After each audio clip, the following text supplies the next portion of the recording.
You're now listening to Sound Talent Media. Check out more shows at soundtalentmedia.com.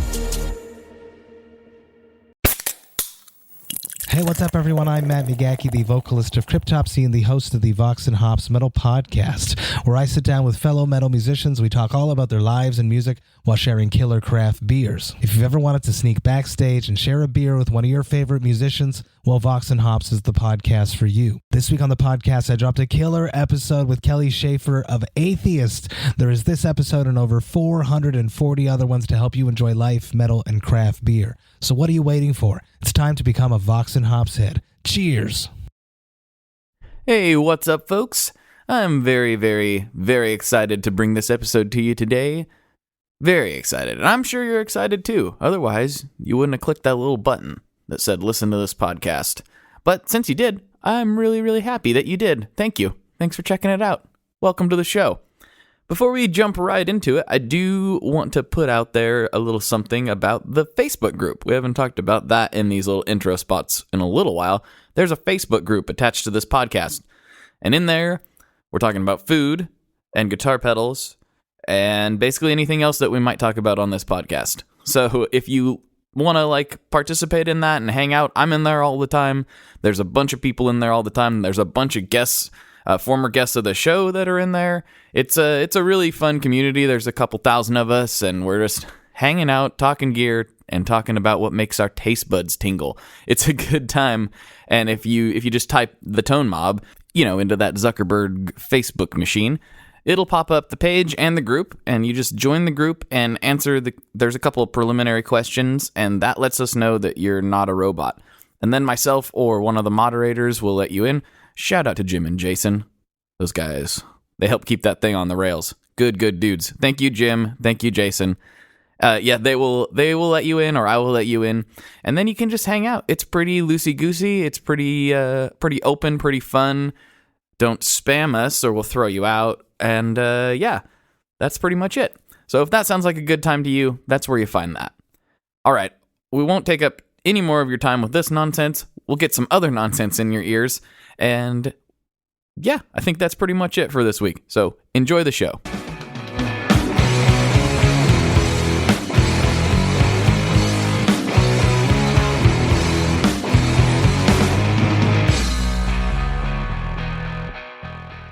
Hello, everyone. Welcome back to another episode of the Tone Mob Podcast, the show about guitar tone and the people behind it. I'm your host, Blake Weiland, and with me today, I have Nick Reinhart of Tera, Melos, and a whole bunch of other things. How's it going, man? It's going good. Good day. Thank you for having me. I'm very excited. So this is kind of an interesting experience for me because this is a sort of a back-to-back podcast recording and release of two of the probably most requested guests that I've had. I just dropped one with Sarah Lipstate here the other day, and then you are definitely in that category too. Lots of people want you on for a long time. So, I'm happy to hear that.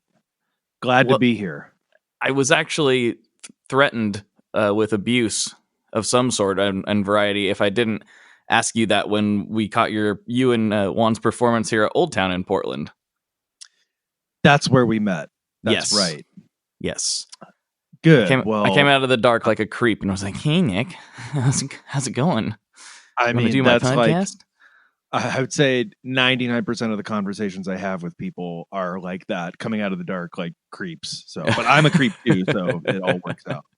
That's awesome. That's awesome. Well, before we get too sidetracked here, I think we should just start at the beginning, where I always like to start for the first time guests. What's your backstory? You've been in like every band under the sun, it seems like. So maybe we just start from when did little Mr. Nick Reinhart pick up a guitar?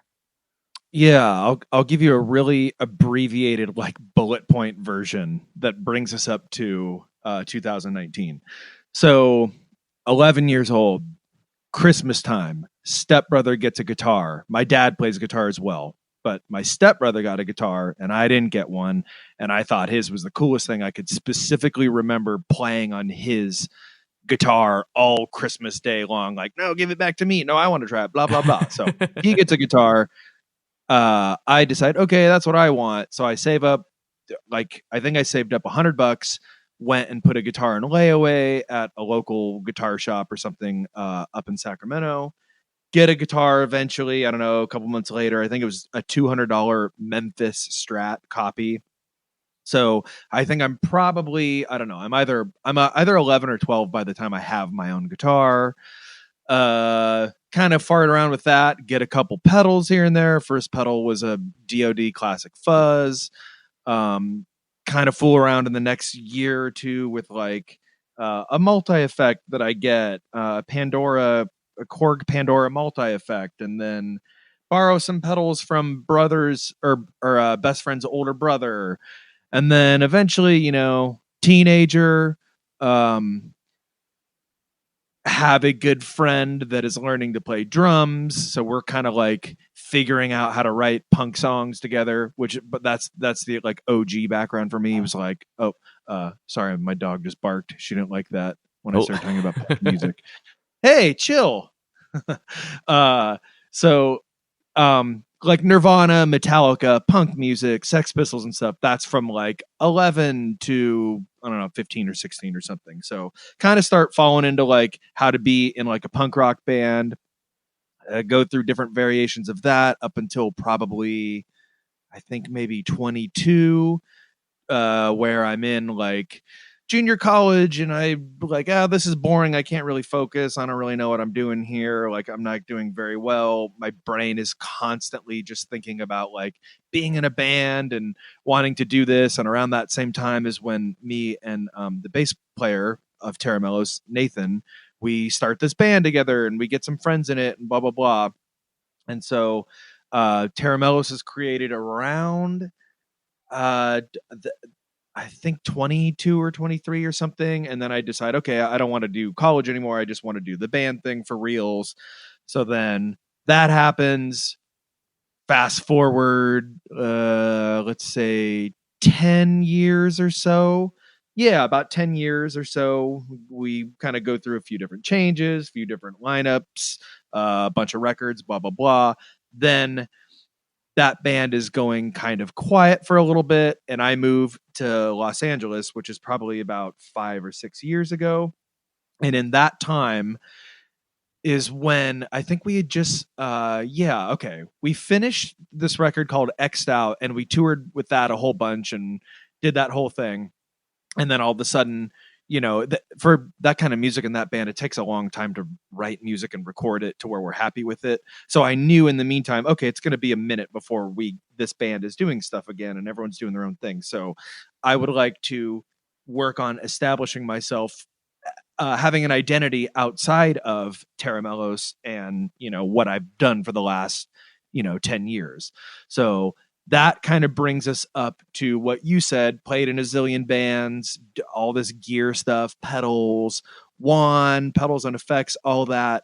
And, I kind of accomplished exactly. I'm always so stoked to think back on this because it was like, oh yeah, I need to do this in order to not have to get a real job, which, I basically wake up every morning thinking, do I need to go apply at Target or something? But in order to not do that, I had to do all these other little things and get things going to where I could just make this, whatever, a career or make the tiniest living off of it. So that brings us to now and talking to you on the Tone Mob podcast.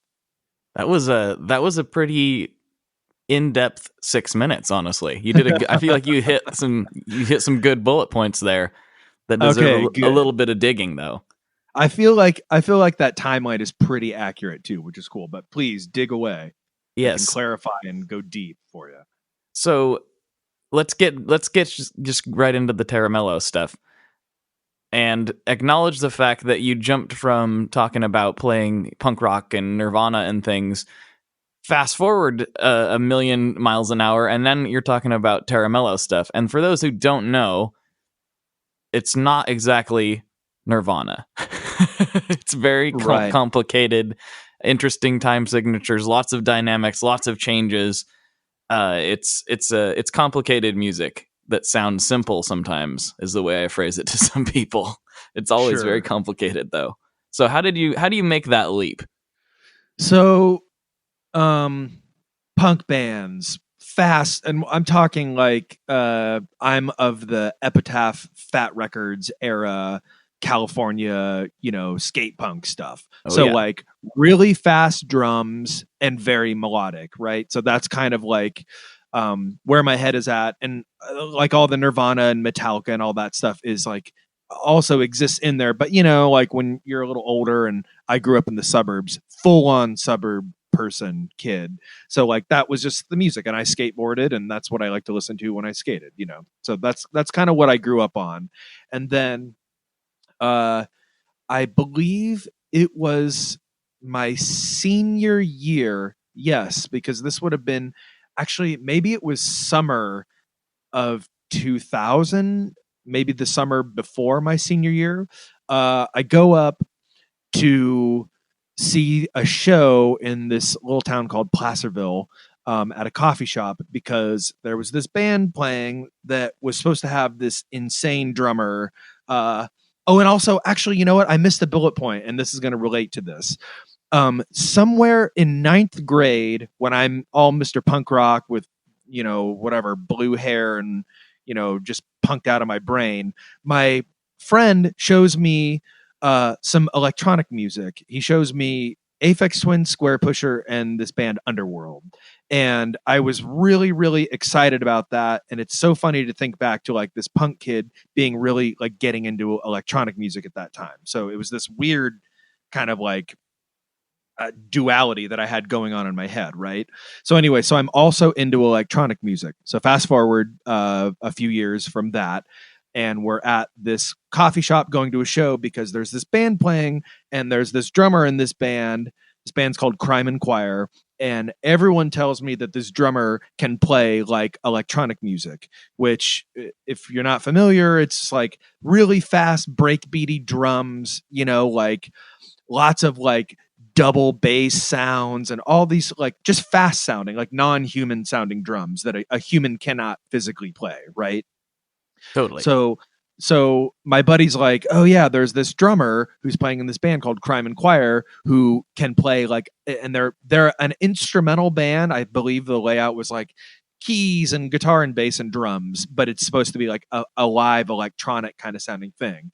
And I very specifically remember on the drive up, the very windy kind of like car sicky drive up to this place, I was very eye rolly about it. Like, okay, right. So there's a drummer. You're telling me there's a drummer that can play like this. Okay, we'll see about that.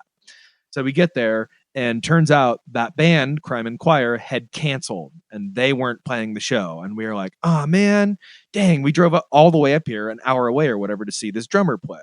Well, turned out instead of that band, the drummer's new band was playing, and that band was Hella. And at that era, in around 2000, Hella was a two-piece band. This drummer that I keep talking about is this guy named Zach Hill. So Hella was guitar and drums, and it was just an instrumental, completely mind-blowing thing. The drummer absolutely played exactly. He blew our minds. He was playing like was completely impossible to us. We had no idea that like a human could play drums like that, and we're just kids. We're like, whatever, 16 or 17 or something. So Hella plays that show, and just all of a sudden my brain expands. You know what I mean? Like at that point, I was into Fugazi. That was probably the first band that kind of starts to turn in terms of from punk rock to something else. Mm-hmm. But then it was Hella that all of a sudden, because Hella had the energy and the spirit of a punk band. I mean, especially Zach, the way he played drums was like, whoa, this dude's playing fast, like all this fast music I like, right? The really fast punk stuff, the do-dat, that beat, or that energy of that beat. Mm-hmm. And then also the energy of all the electronic stuff that is really, really fast drums and crazy stuff happening. So this band was all of that embodied into a new sound. And so that was a really big deal for me. And then shortly thereafter, I had a compilation, an Action Now compilation, or Plea for Peace, the Plea for Peace comp, I think, maybe the first one, which is either 2000 or 2001. And I believe it was put out through Asian Man Records, maybe, which was like a Bay Area punk label, ska core, and like just, fast punk stuff, which I was into. And I very much remember that label. Okay. Right. Yes. Okay. Well, and on that comp was a live recording of this band called the Dillinger Escape Plan. And it was this raw. So it's just, there's this record, there's this Plea for Peace, Take Action comp, which is a bunch of punk songs. And then all of a sudden in the middle of it is this raw, insanely raw live recording of this band, the Dillinger Escape Plan, playing a song called The Mullet Burden. And it's like a minute and a half long or something like that. But that was like the third thing, or third or fourth or fifth, whatever. One of the other early things that blew my mind, like, what is this? I don't even understand what this is. It's like, it's metal, but it's so weird and techy, and it kind of reminds me of Hella and electronic music and the intensity of punk music that I was also into, and then also at that time, 2001, it's like, whatever, we all have internet at that point, but it's spotty and it's not like real internet, Mm-hmm. and so it's not like I remember not knowing what the Dillinger Escape Plan looked like. And then I finally was able to come across a photo of that band, and this is a little bit of a tangent, but like I wasn't a big metal guy, I guess I'm still not super into metal, I guess. But anyways, this band, Dillinger, I finally see this picture of them and I'm like, whoa, they don't look like metal dudes. They kind of look like, I don't know. I mean, I guess I was more of like a skater guy or whatever, or maybe coming out of that phase, but they had a really interesting aesthetic to that band that did not like square up with the way they sounded. Do you know what I mean? So that was another really interesting thing for me, just as a little side note. But that is all what happens to my brain that makes us go, all right, our punk stuff is fun to play, but wow, we're a little older now, and like we kind of want to go in this direction. So I personally took all those different sounds and all those crazy things that I was hearing over the course of a few years, and we put that into this new thing called Tera Melos. That all makes a whole lot more sense. Mm-hmm. all of those influences together, and the Dillinger one is probably the most obvious, I'm guessing, to most people. Is that something you hear a lot? Yeah. Well, it's funny in terms of what I hear a lot. I mean, this doesn't happen so much anymore, but for like the first decade of that band existing, people we'd get compared to this or get compared to that. And like, it'd be like, oh, this band's really, really into Don Cab. And I'd be like, well, I've never heard Don Cab before. But that's cool. But these are the bands that I was into. It's Dillinger and Hella. Those are the two bands. Like, I'm trying to like very explicitly let people know, no, we're ripping off these bands, not doing it so well, but these are the bands we were attempting to rip off.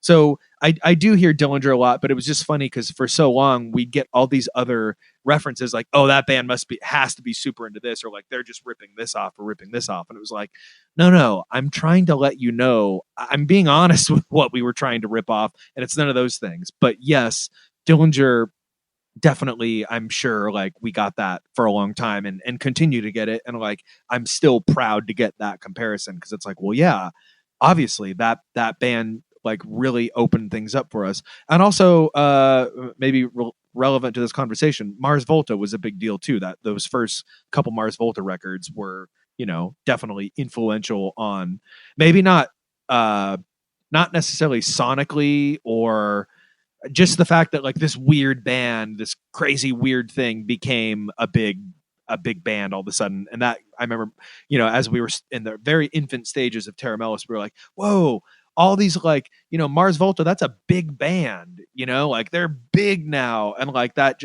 they opened a lot of doors for like the younger dudes to come through and be like, yeah, we can do this too, and there's hope for us. So, but yeah, anyways, I love getting all those comparisons because those are absolutely accurate. Well, let's segue right into the possible Mars Volta connection. How did you get hooked up with Juan, and how did you start doing the pedals and effects thing? So, the Tera Melos record label, Sargent House, started working with, it's a little fuzzy to me. I don't even fully understand, but somehow gets connected to Mars Volta. This is around 2008, I think. And I meet Juan over at the record label, and he's nice and cool, and like I guess he was doing maybe his band Big Sur with the label at that time. And so anyways, I meet him around, and he's nice, and like I wouldn't say we hit it off, but we're friendly with one another. And then I remember I went and saw Mars Volta at one point with a couple friends, actually some of the Hella guys.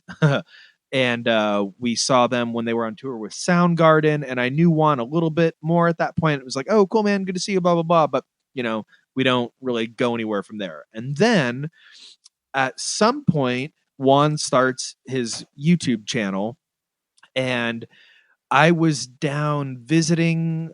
I think I was still living in Sacramento, and maybe I had just played a show down here, or I had all my gear in LA for some reason.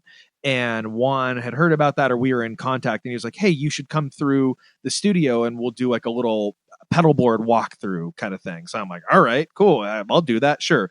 Although actually that's not true. I remember being a little hesitant to be like, oh man, am I really going to like go on a video thing and like show every single one of my pedals and how I use every single one? And I remember making a conscious decision being like, okay, well, if I do that, I'm not trying to be secretive or whatever, but it's just crazy when it's just full disclosure. Here's how I do everything. Here's how I make every sound with all these pedals, which at the time it was like all the pedals I had, So anyways, and by the way, I'm obviously very, very glad I made that decision. But, it's not like Agata from Melt Banana had one of those, at the time where it's like, oh, you could just go see how Agata makes all of his things. In 2019, it's a lot more common for bands to have rig rundowns and all that. And your favorite guitar player, you can look up his rig. But back, even whatever, 6 years ago or whenever we did that, I feel like it was a little less common. So anyways, he has me was, over. Sorry, I didn't mean to jump in there. It was way less common. I mean, it used to be like some guys would purposely like hide their stuff. Like that's more weird now. Now more people are open about it. But for a long time, there were certain bands, they would be at a certain level, and I think Josh Homme like famously won't tell people what his rigs are. I think he still might do that. I don't know. Right. And like, maybe I just had a little bit of that, and maybe that's like a little bit of ego, and just not wanting to like reveal all the magic tricks, you know what I mean? Which at that point, maybe I in my head, I had kind of like a cool thing going. But again, I'm happy that I did do that. So I go over to a studio, and I remember it was so hot. If you watch that video, I'm like dripping in sweat the whole time. Where he's in Los Angeles, our studio's over here, and it's just like burning hot in there because you can't run the AC when we're doing videos. So, so we do this video. It was really fun. He and I hit it off, and he was like, honestly, actually, that's one of the coolest things that I got out of that video, was like that really solidified my friendship with Juan, because he was like, whoa, this dude's doing different things. I remember like being like, wait, he'd be like, wait, how do you do that with the DL4, or what's this or what's that? And I was like, dude, you're in the Mars Volta, you don't know that trick or whatever, you know what I mean? So right. we just bonded really quickly over that. And then maybe in the next year is when I moved down to Southern California, and kind of just ran into Juan a little more often or something. And then I think maybe he asked me one time, like, hey, I need someone to come do guitar with me for this pedal thing. Do you want to do another little episode of my YouTube thing? And I'm like, yeah, okay, sure. So I just kind of casually started coming over to the studio, and he would be like, oh, we should do a video today. All right, cool. What do you want to do? Let's do this. All right, cool. I'll make sounds with that. Sure. So that's kind of the evolution of that. And that was, I think, maybe about, I don't know, that was probably 4 or 5 years ago at this point, I think, that we started doing those.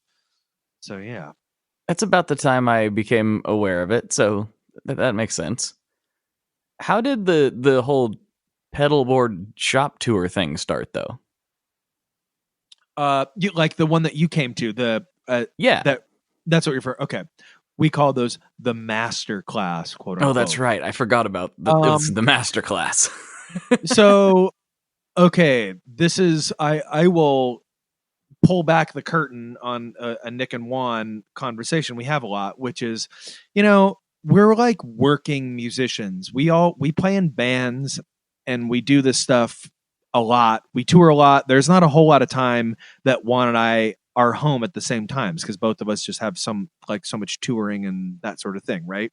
Mm-hmm. So we don't have all of the resources and time and availability as most, quote unquote YouTube gear channels or whatever. So we don't really like have all the heat. We don't have the view counts, blah, blah, blah. And look, this is not something he and I are like trying to do with our lives. We just think it's a fun thing to do.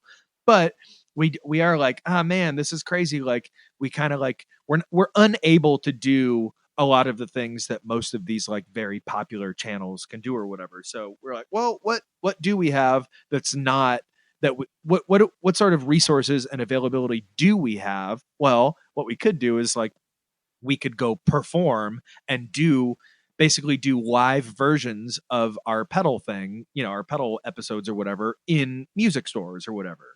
So that truly, and just in case people are like, what are these guys even talking about right now? I don't even remember when that was. A few months ago, Juan and I came up with this plan. Well, why don't we book these in-store events? They'll be free, so people can just come and hang out, and we're gonna live, kind of talk about all this stuff we're using. We're gonna perform with them. We'll take questions and blah blah blah, and we'll try and get these like essentially sponsored by pedal companies, our favorite pedal companies, by the way, not just like, basically what we did was we reached out like, what are our favorite pedals to use? Okay. This 7 companies or whatever, let's hit them up, which by the way, we try and maintain friendships with all these people. They're not like faceless corporations or whatever. So we hit up these companies and we were just like, hey, we have this idea. We're not really sure about it, but like, we just want to go and do these kind of masterclass type things where people can talk to us and just see in real life how we approach this, unedited sort of thing. So that's how we did it. And they were super fun and super successful. Everyone seemed to have a good time. And I think we're going to try and do more of those. Sweet. It was a good time. And I wasn't sure if this looked like this in every city, but I remember having a conversation with some of my buddies who went and were like, man, we are the biggest nerds ever that we came out on like a Wednesday night to watch people talk about pedals and make weird loops. Like, yeah, we're the biggest nerds of all time. We have to be. But there was like 70 other people there, so it didn't feel quite so nerdy, I guess. Yeah, no, I mean, I don't remember how many we did, either 3 or 4 or something, and they were all like super packed, which we were nervous for. Like, is anyone going to come to these? Does anyone want to see us do this? Hopefully, Mm-hmm. But yeah, they were all packed and like people had fun. And, like if you've seen any of the pedals and effects stuff, what the vibe is between Juan and myself.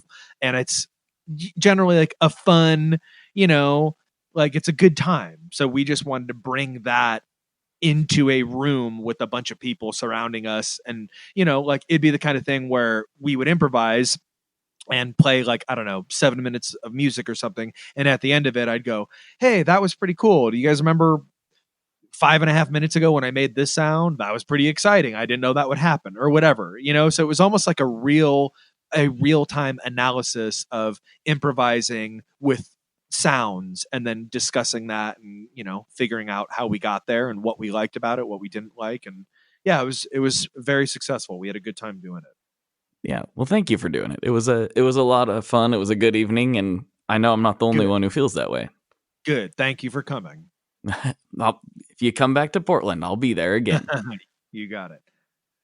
So I got to talk to you about one specific piece of gear that I feel like might be one of the things you're best known for, and that would be the DL4. Sure. What is it about the DL4 after all this time that it's got you? There's loopers that have came and went, but the DL4 is just still around. What do you like about it so much? Yeah, it's interesting because, I see it on forums or whatever, or get asked about it, like, hey, what looper is best to start with? And because of, some of the technical difficulties that are just come with having a DL4, it was not designed necessarily to like, for it to do the things that I like to do with it, that people like to do with it. And maybe that causes it to not function as well as it should. But if one were starting fresh, I don't know that that's a pedal that I would necessarily recommend. Rather, I would recommend, oh, well, you should try all these and just see what best suits you. For me personally, I've tried other loopers and I always come back to that one because it's what I learned on, and it's what I can get my most preferred results out of, even if that means a rocky road of, going through a lot of them, having them modified, fixing them, like finding broken ones off Craigslist, fixing them, all that stuff. The functionality of it is just, there's no one that has really topped that. I mean, I don't use my DL4. It's funny because I say I do, or I guess I said I have in the past. I don't use it for the delay settings. I have a couple of mine modded with a button to where I could get to the delay settings in just one click without having to, bend over and switch it to delay mode. But I really only use that thing for the looper, and it's just like, it's just kind of like an extended, part of it's an instrument for me. You know what I mean? And to just switch to another instrument of that type is not that easy. And I've tried, and I like it. I like the way it works. I like the functions. Again, it's perfect for what I want to accomplish. Well, it's almost perfect, save for, some of the pieces that are inside it or whatever that cause it to act like a little jerk sometimes. But I guess, aside from that, the only thing I think they could expand upon would be really recording time, which in the with the HX series, the HX effects stuff that they have, or the HX stomp and the HX thing, that does have a whole lot more recording time on it. But if I could design an ideal pedal, it would just be, the looper functions of the DL4 with a longer recording time. Well, hey, there's lots of people that listen to this show that might be able to make that happen. Who knows? So yeah, I know people. There. Yeah, and I'm friends with the dudes at Line 6, which was quite the journey to get there. But I did actually, I've been to the Line 6 building a bunch of times. It's they're all really cool people. Really interesting, like programmers working there and stuff, and they're great over there. So I'm sure they're working on stuff, as we speak, to expand upon what all the things we like about that pedal. Well, yeah, it's had such staying power, and like the qualities and the flaws are well documented at this point. I think they should have a pretty clear path forward. Yeah, the thing that's different about them, and I know this since now I'm like kind of really deep into this whole pedal gear world, is like Line 6 is they are not a faceless corporation, because I know all the faces there, but they are like a big corporate thing that I believe they're owned by Yamaha.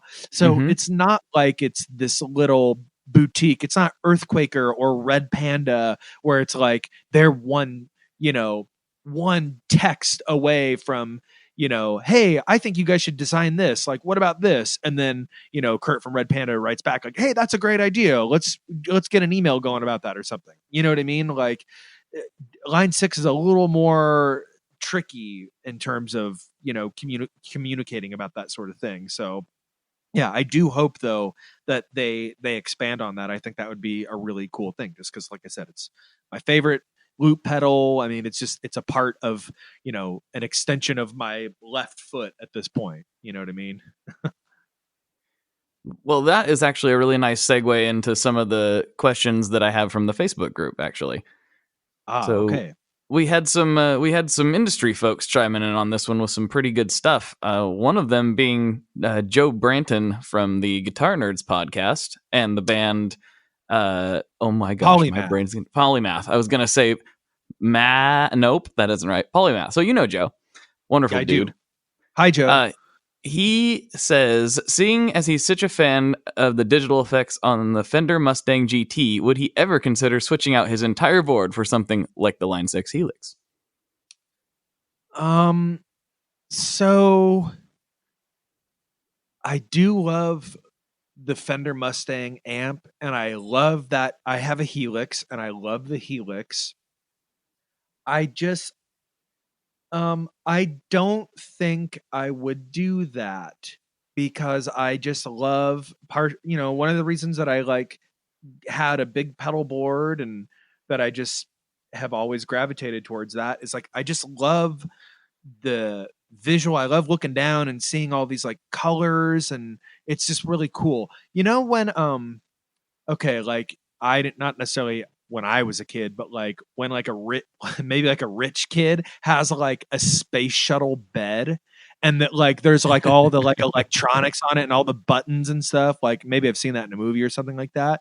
But like that's all I've always gravitated towards stuff like that, like cool buttons and lights and uh controls and all that. And I just like maybe that's kind of like one of the things that I think is really cool about having a big pedal board is just like all the things down there, all these little computery boxes that are flashing and doing all this cool stuff. And so, and that just like, I have joy looking down at that. And that's why I always like painting my pedals and making, stuff colorful, and there's tape over everything. And it's like a very fun, it brings me joy having all this stuff at my feet that I don't think I could get from just a very digital format of all that stuff, So like functionality wise, all of that stuff, the GT stuff, all the Helix, that's way more reliable and so much easier than having a zillion patch cables and, oh no, I want to move this pedal, 7 pedals down. Great. And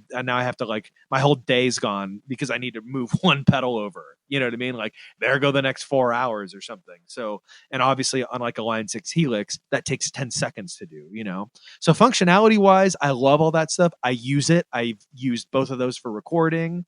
I was just on this is a little side note, but I was just on I was in a house band for a TV show on Fox, and that's a long story, but anyways, like one of the strangest, coolest things I've ever done. And when the first day that we were setting up for this thing, I had my Supro, my little Supro Jupiter 112 60 watt thing, great amp. And I was like, well, yeah, okay, I need like a little combo. That's the little combo I have. I'll bring that, and that'll be my amp for the show. And all the sound dudes are like, man, this is like too loud. It's bleeding into everything, and it's going into the host's mic and all this stuff. And I'm like, ugh, well, it's 35, set to 35 watts. It's quiet. I don't know what to do. And they were just like, dude, we can't have this. It's too loud. So I was like, well, I have this Fender Mustang amp. In fact, I had brought it because I was going to have it just in like the backstage green room just to practice on or whatever. And I was like, I mean, I have this thing. We could just try this. I don't know if it's going to work. And what do you know? I bring that thing out. There's a direct out on it, an XLR. So they take the line straight from it. I don't need to have a super loud, volume coming out of the amp. And it was perfect. So in that instance, I was like, oh my God, this amp is so cool for this exact reason. Like, or recording at home, like you can plug right into the Line 6 Helix or right into the Mustang GT, and you have perfect sound, a perfectly mic'd amp, So for all those reasons, I love the digital format. I love being able to like just blast out a pedal board on the Helix really, really quickly and make all these adjustments like in seconds. I think that's all really cool. But for a live format, at least with the way that I play, I don't really see myself making that transition because, like I said, I just love having the boxes in front of me because it's really fun for me. Yeah, I think we're kind of cut from a similar cloth in that way. I think that all those things, and on the internet, I'm obviously a lot meaner and jokier about it than I am in real life, but like the Helix and all that stuff is incredible. It's like an amazing piece of engineering, but I can't get excited about it. Yeah, I don't know if that's a normal way to be or not, but like I don't look at it and lust over it. Some people do. Lots of people do. But it's not, yeah, it doesn't get my gear again, nerd self excited, basically. I don't know why. It's just context, I think. Like I said, because I would not really want to have a Helix in front of me at a show, and not to mention I just grew up with pedals, with boxes, so, and maybe this kind of goes back to the looper thing. If someone was asking me, hey, where should I start with pedals? Well, I mean, like I said, I had a Korg Pandora multi effect when I was 12, and which really isn't that much different from having, whoa, crazy, sorry, it's really not that much different from having, like a Helix or an HX Stomp or whatever it is, starting off with one of those. So maybe if you were to start with one of those, you could like wrap your head around it a little more easy. But for me, like I said, it's just, I like having this stuff. It's fun. It's a lot more interesting for me having all the boxes than just a big, digital computer on the floor. Yeah, I totally get that. Let's see. We got another one here from another. This is a great question. I'm not purposely selecting only industry people, but they're coming up with good questions here. We got Ryan Ratajski from Fuzz Rocious. Okay. He Hi, says, Ryan. as a musician who plays in numerous projects / bands, how do you keep the song straight? What is the balance between improv / memorizing the exact song and part structure? Well, if we're talking Tera Melos stuff, I mean, we've just been doing that band for so long now that's like instinctual to write that way and perform that way. Like just however that band is, it's in our bloodstream to do it that way now. And a lot of that on my end is, I give myself, I can write a song that has structure and has like an A, B, and C and D and however many parts in it. And, like whatever you practice, your music really well. And then I guess with the pedal thing, I like to have room in between those parts to improvise and do fun stuff with all that.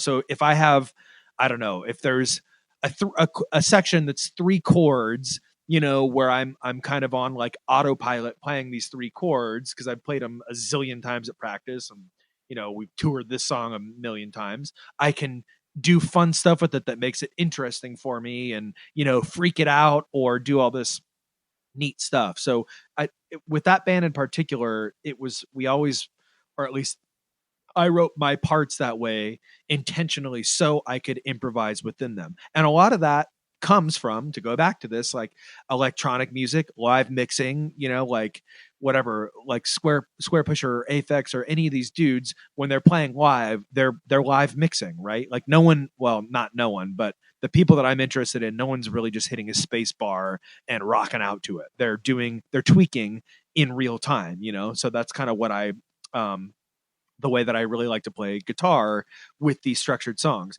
Zach Hill is another example of someone that does that. And he's been doing that all the way back, like I said, to the first time I ever saw him play at that coffee shop where, whoa, there's a song happening here. And this guy's like kind of playing on beat. And obviously he has an idea here that he's playing, but he's just like thrashing around it and doing all this crazy stuff. Like he clearly has this song memorized and he knows what he's doing, but I can't even tell what he's doing, or if is this improvised or did he write this part, so yeah, I think it just comes from like all of those genres of music, and just really really being excited by, like, it's funny because I get asked that a lot of shows that Tera Melos plays, or I do like a lot of improvised live things, and I get asked this question all the time, like, oh, so how much of that, what percentage of that was improvised? And I always have kind of the same canned answer. Well, it's like, well, probably this much. There's songs, but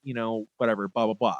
But it's so funny because then I'll see bands play. I don't have an example off the top of my head, but like I'm all excited when I see a band and I have that very question.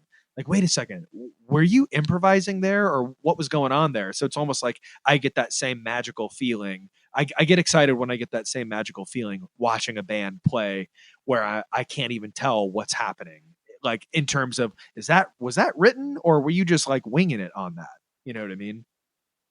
I think that's some of the most beautiful parts about, or one of the most beautiful parts about watching live music, is that it's not exactly the same as the records most of the time. And the shows can be a little different from time to time, and anything could happen. I think that's part of, not to be kind of nostalgic and weird about it, but that's part of like what rock and roll is all about, right?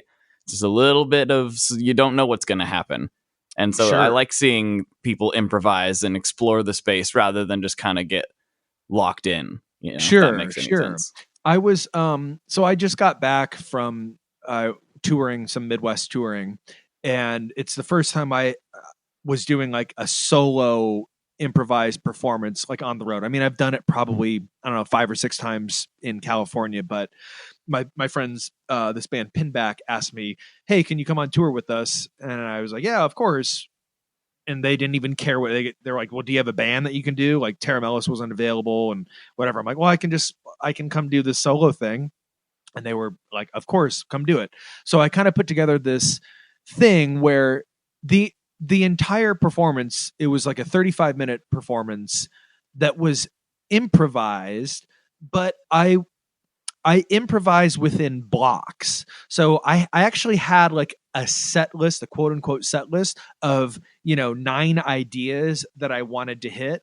And within each one of those ideas, I would improvise within them. So for instance, there was one section that was whammy pedal set to a 5th harmony, and I played these 3 chords. So, and then I think I played I played a sample would go over that, like off of a Roland SP404. So that was this general idea. I never knew how long it would go for, or what I would end up looping, or what sounds would accompany that. But I knew at this point in the set, I want to hit this thing. And then, so basically there was 9 different versions of that. You know what I mean? And so it's just, that's the most fun version of improvising for me in a live context, because improvising is a beautiful thing, and you can come across like some really magical moments when it's purely improvised, art, music. But at the same time, you run the risk of, I don't want to say boring, but you run the risk of all the non-magical moments. Do you know what I mean? So my thing was like, I would love to have more magic in this set than non-magic. So the best way to go about this is to structure this in a way where, yes, by its nature, I am improvising all these, but I have ideas. Like, it's like an episode of Curb Your Enthusiasm. I don't know if you watched that show or are familiar with it. But oh yeah.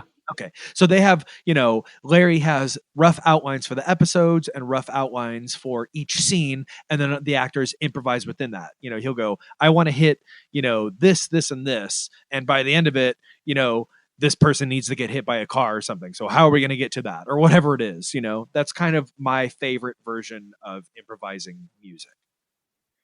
And it's kind of another example of, putting limits on yourself to help push creativity forward.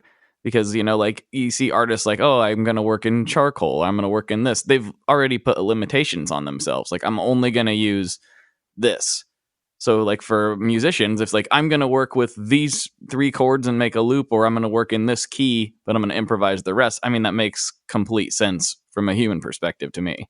Right. Well, and also just to piggyback off that point, just saying I'm going to use charcoal for this piece and then I'm good. Well, so now we're talking about the tools that you're using, right? And that's another reason why I like having a big, very non-practical pedal board, because I like having all these different tools to, whatever, sonically paint with it, because it keeps it interesting, and like there's so many things that can happen. And granted, yeah, like I would feel confident playing, doing a solo improvised performance with 3 or 4 pedals or whatever. But when I'm doing it in my ideal scenario, I have lots of different like colors and paintbrushes and, rocks or whatever, you know what I mean? Like just lots of different things to create whatever it is that I'm trying to create at that moment. Yeah. That's very much my wheelhouse as well. But I don't know if that I'm saying that to cover up my hoarding, or if I'm actually meaning that. But either way, I'm gonna stick with it and see how it shakes out. Sure. Let's see. We've got a little bit more time here. Yeah, we can get on some more of these questions. I'll do rapid fire. I'll go a little quicker. Okay, here we go. This one we'll do 2 more. We'll do 2 more because we've already touched on a lot of these throughout just the course of the conversation. So Tori Oshner wants you to elaborate a little bit on the album of ringtones that you just made. Sorry, you right when you said the album, you made this sound that it sounded almost exactly like one of my Boss DD3 when the feedback is set really high and the delay time is set really low. It's just like it was like a buzz sound. It was like yeah. So right that's when you weird. said that, yeah, you made like this DD3 sound, your connection right when you asked me that. So ask me that one more time. Just turn the DD3 off. Oh yeah. Oh, you know what? Let me turn off the DD3 real quick. I forgot I left that in the chain. Silly me. So no, I was gonna. Yeah, I'll just take that one again. Okay. Make that a nice smooth cut there. So okay. Tori Oshner wants me to ask you about the album of ringtones you made recently.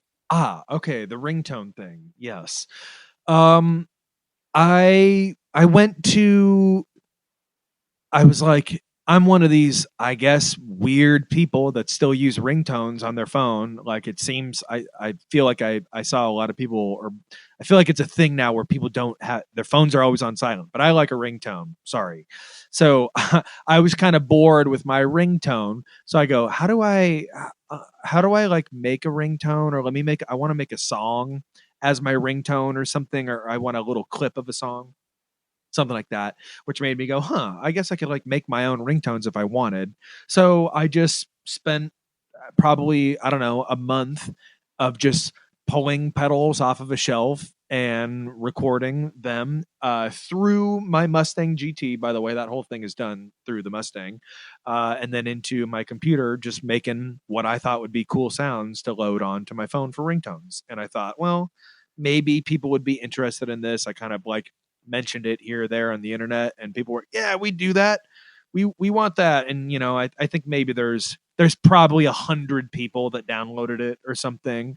But yeah, so it's just a bunch of sound effects that I made all intentionally as ringtones. And by the way, this is not just me, plug in a pedal, make a sound, hit record, and then move away from it. A lot of the things that I do that I've uploaded to my Bandcamp or whatever, like, I know it's not like it's a pure noise thing. You know what I mean? Like I try and do all of that stuff with intention. That's always important to me. Like, well, I want there to be an intention behind this, even if it's literally a 3-second file, even if it's a 1-second file, I want to like, I put thought into whatever that 1 second is, you know? So yeah, I think it's 150 different tones for a cellular device or any device really, or you can, you just hit play and listen to it if you want.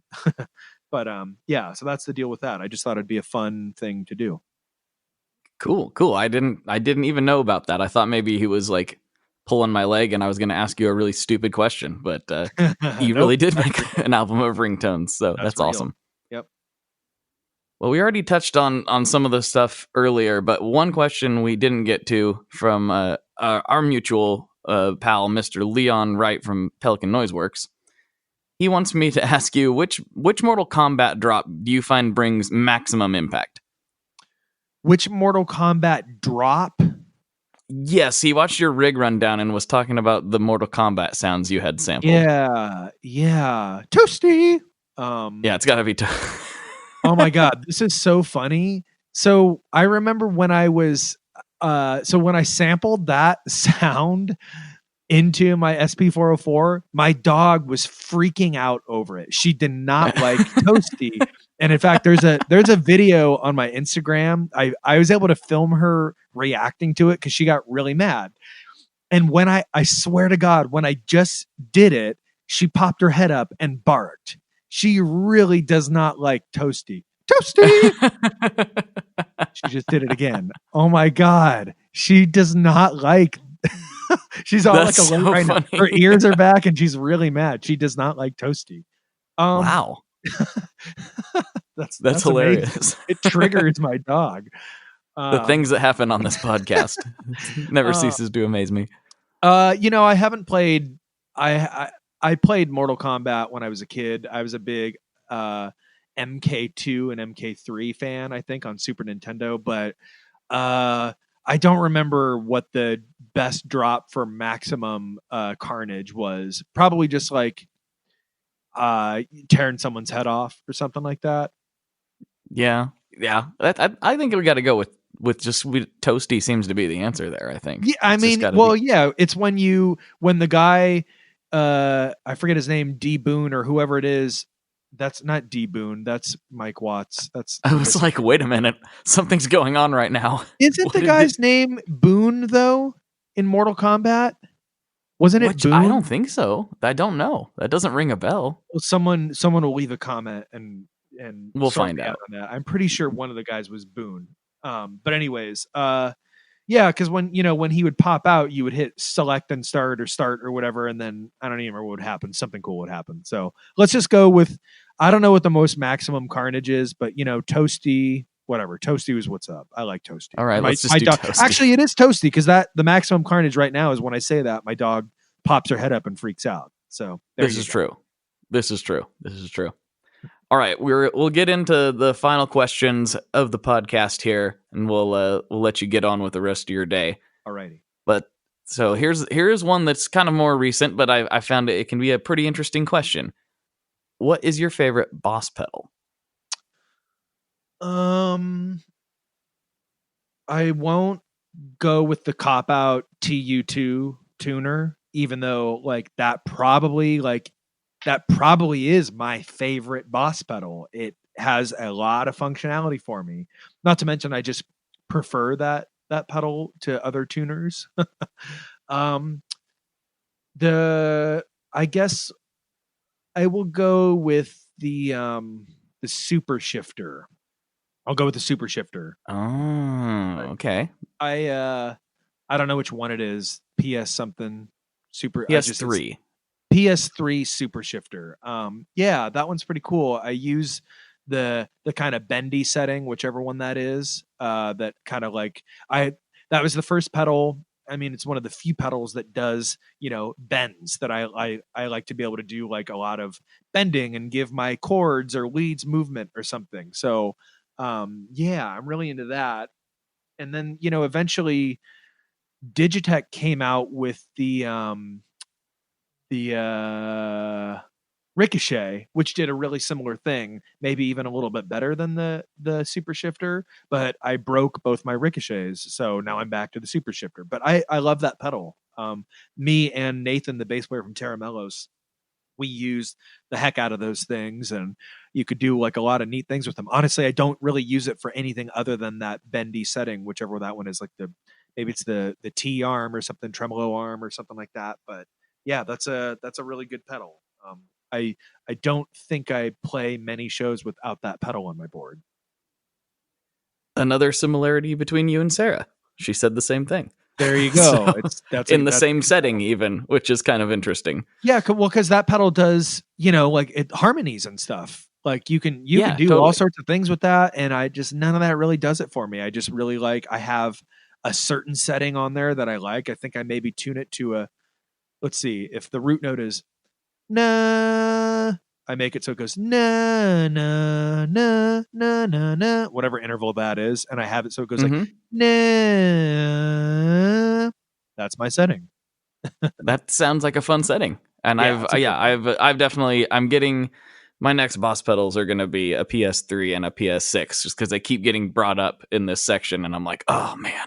Yeah, it's a good one. And, I guess the thing about that particular pedal and maybe why there's common, people like that one is because I don't know of a lot of other pedals that do that sound. Like I said, there was the Ricochet kind of, but it didn't fully get all the intervals, and it wasn't as solid, and it didn't have all the features that I love about the super shifter, but it got close. But yeah, that's a really good one. All right. I'll accept that answer. It's a good answer. Good, thank you. All right, last question of the podcast, and this one is where it gets dicey and a little bit controversial, and so careers have been made and broken off of this question. Okay. What kind of pizza do you like? What kind of pizza do I like? I don't what is the deal with all the hate for the pineapple on pizza? What does that meme come from? Why is that Why is that a thing? I love pineapple on pizza. I love it. Well, so not to be a typical Portland hipster, but I was hating pineapple before it was cool.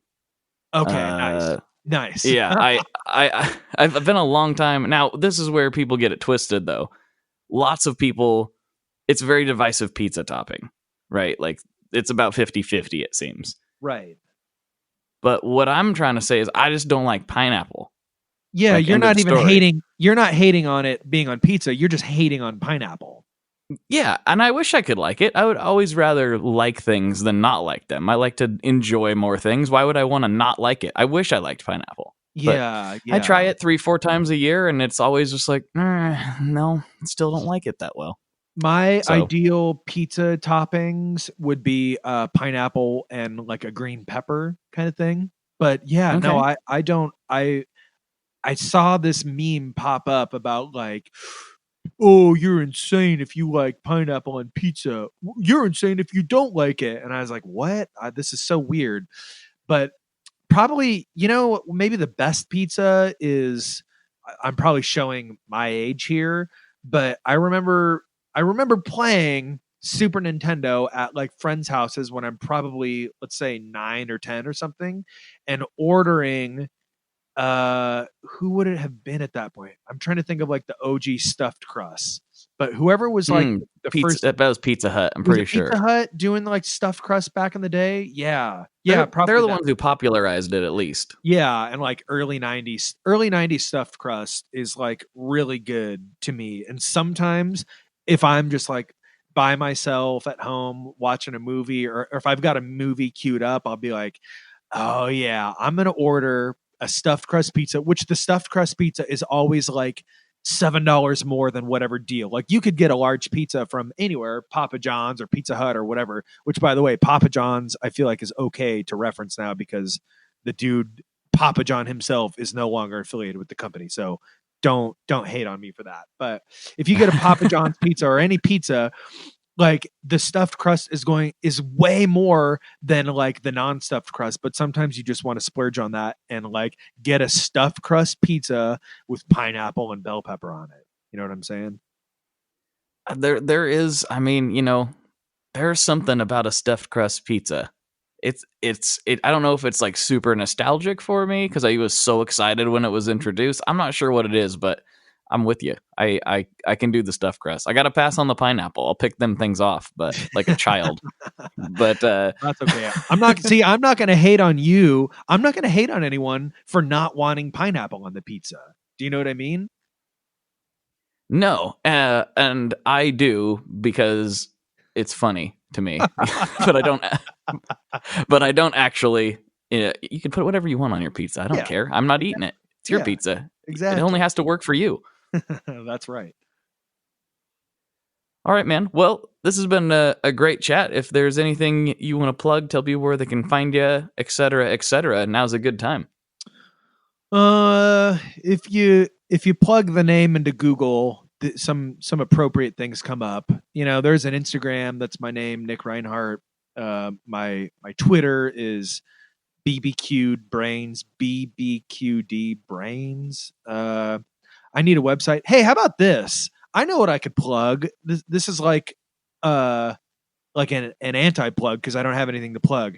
I don't have a Wikipedia page, and I don't know how to make one. And I was just someone was asking me about all the records I'd played on the other day, and I was like, it's really hard for me to keep track of this. And I'm not trying to be all whatever about this, but I wish I had a Wikipedia page, if nothing else, just so I can have all this stuff archived, So if there's any nerds out there that want to contact me through the things that I just plugged and maybe help me with the Wikipedia page, that would be cool.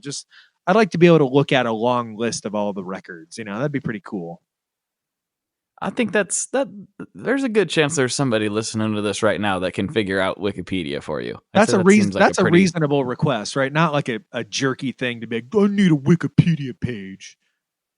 If you could just get somebody who knows a thing or two about Wikipedia to tell you how to get one, because as much as I might know about the internet, I don't know how to make a Wikipedia page. I never thought about it before. Yeah, I mean, I know how to I could probably figure out how to edit like if you were to go to like the world's greatest piece of pizza Wikipedia page, I would know how to edit it to write that the world's greatest piece of pizza contains pineapple. That I could probably figure out.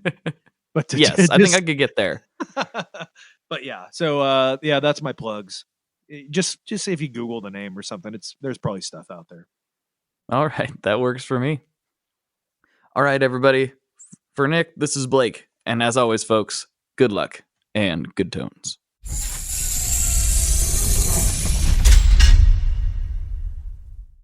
I got to give that one a big Ric Flair woo. That was a weak Ric Flair woo, but I didn't want to clip the mic, so I was gentle. I know, that's not what Rick would have done, but I'm not Rick. I'm not as cool as that guy. I hope you enjoyed that episode with Nick. Make sure and Google him and try to figure out this Wikipedia situation. And if you would like a little more of this conversation with Mr. Nick Reinhart, guess what? We recorded more for Patreon. That's right. So if you go over to patreon.com/tonemob, you'll see a few different levels where you can sign up and help support the show.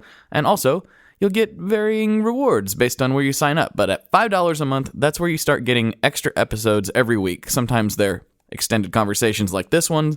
Sometimes they're more, how would I say this? Sonically in-depth kind of demos, because it's just audio. You really get to focus on what you're hearing. And then sometimes it's me and my good friend Justin Porter hanging out, talking gear, talking nonsense, and just seeing what comes up. But this week, we got more with Nick Reinhart. So if that's your jam, slide over to patreon.com/tonemob, check it out. Otherwise, I get it. I'll talk to you next week. Got more good guests coming up, and I'm really excited about it. So, yeah. Thanks for tuning in, folks. Talk to you later. Bye. One last thing before we totally sign off here. I just want to remind you that if you do any shopping at Stringjoy, that's Stringjoy guitar strings made in Nashville, that will help me out as well. As I've said for years, I'm heavily involved in that company, and I really do think they're making the best products on the market. So if you would like to try custom strings, go to tonemob.com/stringjoy and check them out today. I seriously love what the team down there is doing. I help them out with all kinds of things, and by you supporting them, you are also supporting me as well. And hey, you need some strings, so why not get some custom strings just for your guitar and playing style? Again, the link for that is tonemob.com/stringjoy, and that will take you right to their website, and you can do all your shopping through there, and that will help everyone involved out. So thank you very much. Talk to you next time. We are brought to you by the wonderful folks at Gun Street Wiring Shop. Yes, Gun Street Wiring Shop. I've talked about them before. I used to say based out of Bend, Oregon, but guess what? Sean moved to my neck of the woods. Sean's in Portland. Sean is awesome and has helped me with a bunch of stuff lately. And if you have wiring needs for your guitar, he can help you too. If you want to get weird with it, he can get weird. If you just need to spruce things up a little bit, there's your guy. He takes all the guesswork out of doing your guitar wiring, and he makes it simple, and his customer service is top-notch, and I can't say enough good things about Gun Street as a company. I really respect Sean and what he's all about, and the product is top-notch. I've got 3 different guitars that now have Gun Street harnesses in them, and I could not be happier. So go to gunstreetwiringshop.com and check them out.